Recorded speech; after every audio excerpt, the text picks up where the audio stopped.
Binigyang parangal ng Police Regional Office 13 ang kanilang 19 na tauhan bilang pagkilala sa kanilang natatanging pagganap kasabay ng Monday flag raising ceremony na ginanap sa Camp Colonel Rafael C. Rodriguez. Pinangunahan ni Police Brigadier General Alan M. Nazaro, Pro 13 Director kasama ang mga miyembro ng command group ang seremonya at paggawad ng mga tauhan ng PNP.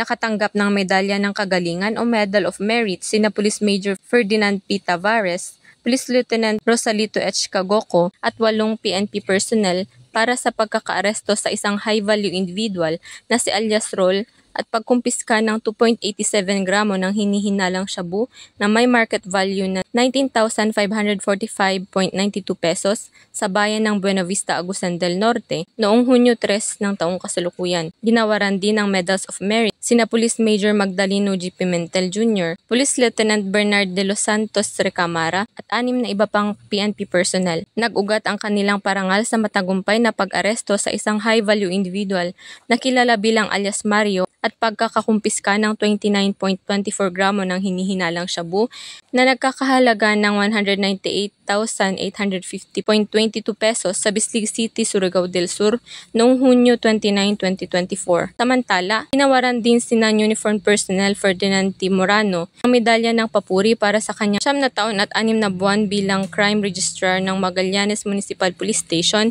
sa Agusan del Norte. Masasalamin dito na tunay ang pagmamalasakit ng PNP Caraga sa mga karaganon sapagkat handa nilang harapin ang hinaharap ng taas noon na ang puso'y nakatuon sa serbisyo, karangalan at katarungan. Mula dito sa Police Regional Office 13, ako ang inyong PNN Correspondent, Patrolwoman Grace Kibiaen, alagad ng batas, tagataguyod ng Balitang Pulis.